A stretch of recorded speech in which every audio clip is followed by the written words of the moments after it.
I'm going to teach you one quick leadership skill that will change the way that you lead your team.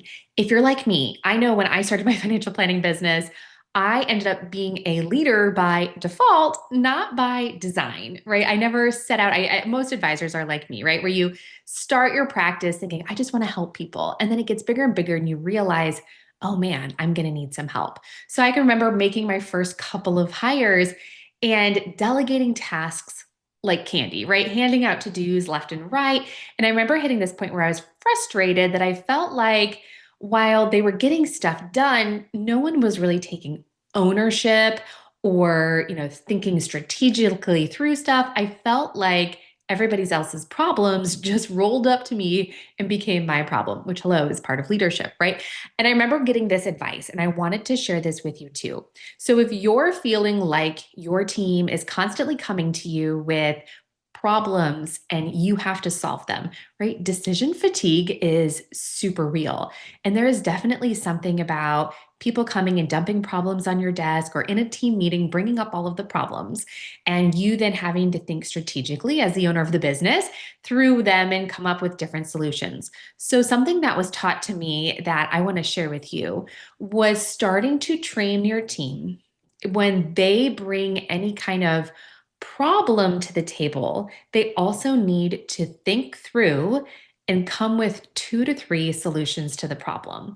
So the goal is to start training your team to think strategically about the problem, to find their own methodology of how they're going to get answers. Because if you have all of the answers and you constantly are there to give them, well, of course, they're going to bring all of the problems to you to solve. So you have to make this fundamental switch of, hey, I hear that problem. Can you please do the research and come up with 2 to 3 different solutions that you think would be a reasonable way to solve that? And at this time on this date or at our next huddle meeting or whatever it is that you do in your practice, bring those 2 to 3 solutions and we'll look through them together, and I'll make a decision. And when you're making that decision, you think through it out loud with them so they can start to understand your thought process. When I started doing this with my team, everything changed. They started thinking more outside the box. They started thinking through the lens of client experience when it came to creating solutions. They were on the phone with our corporate office, working through different ideas, on the phone with vendors, and it was awesome. Like they would come to me with 2 to 3 solutions. And then the question that I started asking after we got really good at them bringing solutions to me and me making the decision was me starting to say, those are awesome. What do you think? And getting their feedback and giving them ownership, helping them co create the solution, as opposed to just me giving direction all of the time. As lovely as it is for your ego to be like king of the court and make all the decisions, you don't actually want that at the end of the day. You want to be able to empower your team to think creatively, to explore multiple solutions, and to ultimately make some choices. Now, you can, of course, set some parameters around that of like, here's the things that you definitely need to come with to me and get my feedback on before you just go.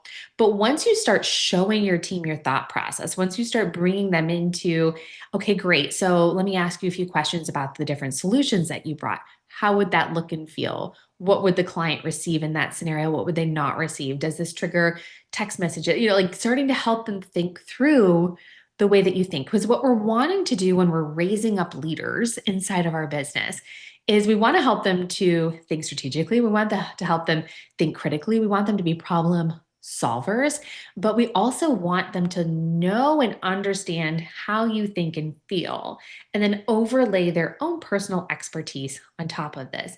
So if they're just bringing solutions to you and you're making a decision, that's like a good, better, best, right? Like good is them identifying problems, better is them bringing you solutions, best is them bringing you solutions, critically thinking about everything, and ultimately making the decision that they think you would want them to make.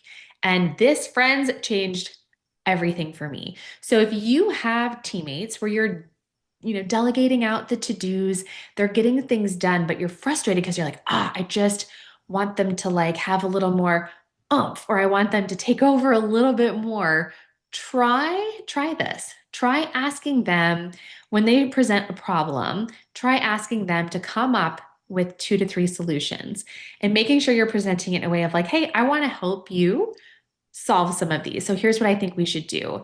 Right? You don't want to make all the decisions. You don't want everything to fall on your shoulders. That's the stuff that triggers overwhelm, can feel really exhausting, and can actually like really drag you down and slow down your business. Because, like I said at the beginning, decision fatigue is real, and you need to be able to make lots of decisions quickly as a business owner to move forward. Even if you're going to make mistakes in it, but being able to give your team some of that ownership over smaller problems is an absolute game changer. Anyways, I hope this helps. I'd love to chat more about it over in the Efficient Advisor community on Facebook or over LinkedIn. I would love to hear an example of a problem that your team brought with a solution that maybe you yourself wouldn't even have thought of. Thanks so much and have an amazing rest of your week.